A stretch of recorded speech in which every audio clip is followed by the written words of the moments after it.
শিক্ষার্থীদের ভরসায় কাজ করাই হচ্ছে আমার এখন মূল একটা মাধ্যম। বড়দের কাছ থেকে আমরা অনেক রকম আসলে নালিশ শুনতে পাই যে এই প্রজন্ম আসলে বেঁকে যাচ্ছে কিংবা অন্যদিকে ধাবিত হচ্ছে। আমি মিস ট্যুরিজম বাংলাদেশ 2023-এর মুকুট জয় করেছি। তার আগে আমি বাংলাদেশ স্কাউটের প্রেসিডেন্ট স্কাউট অ্যাওয়ার্ড 2018 অর্জন করেছি এবং একই সাথে কমিউনিটি ডেভেলপমেন্ট অ্যাওয়ার্ড 2018 অর্জন করেছি এবং একই সাথে বলতে পারেন আপনাদের সহকর্মীও আমি, কারণ একটা সময় মিডিয়াতে আমারও বিচরণ ছিল। আমি কাজ করেছি অ্যাজ এ নিউজ প্রেজেন্টার হিসেবে, বেশ কয়েকটা মিডিয়া সেক্টরেও আমি কাজ করেছি। দেখুন, অনেকে প্রশ্ন করে যে মিস ট্যুরিজম বাংলা থেকে হচ্ছে ডাকসু, দুটো মনে হয় ভিন্ন ধারার, কিন্তু আমি একটু বলবো যে প্রত্যেকটা জায়গা হচ্ছে নেতৃত্ব তৈরির একটা জায়গা।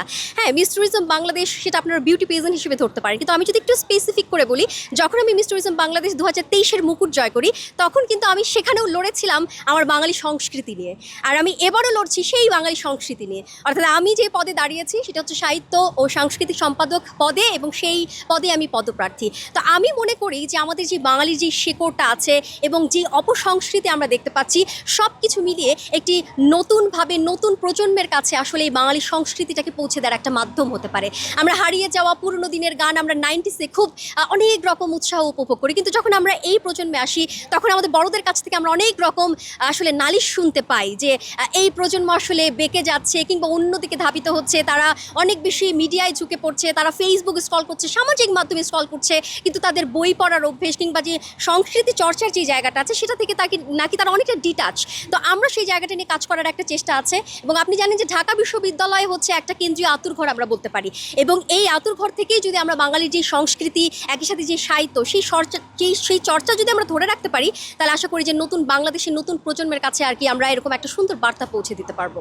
দেখুন, আমার সেই মিস ট্যুরিজমের যাত্রা বলি কিংবা হচ্ছে স্কাউট কিংবা যেসব যাত্রা করে এসেছি, কিংবা আমি যদি গণ অভ্যুত্থানে যে নেতৃত্বের জায়গায় ছিলাম সেই জায়গারই কথা বলি না কেন, সম্পূর্ণ জায়গা জুড়েই কিন্তু আমরা দেখেছি যে আমরা আমাদের দেশকে ধারণ করছি। হ্যাঁ, সব কিছু মিলিয়ে আমরা আমাদের দেশের জন্য কাজ করছি, দেশকে ধারণ করছি। তো এখন যে ডাকসু নির্বাচন, অর্থাৎ আপনি বলছেন যে আমার ক্যারিয়ার কিন্তু সব কিছু ছেড়ে, কিন্তু না, আসলে ক্যারিয়ার কিন্তু এই ধরনের বিষয় না। বিষয়টা হচ্ছে যে আপনার নেতৃত্বের জায়গা।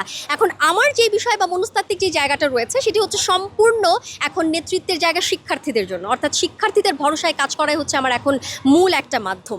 আপনারা জানেন যে শিক্ষার্থীদের জন্য কাজ করলে যে নতুন প্রজন্ম, তারাই তো আসলে আগামীর ভবিষ্যৎ। তো আমরা যদি শিক্ষার্থীদের ভরসার জায়গাটা ধরে একটা নতুন প্রজন্মের জন্য যদি কাজ করতে পারি আমরা শিক্ষার্থীরা, সেটা কিন্তু অনেক বড় একটি বিষয় আমার কাছে মনে হয়।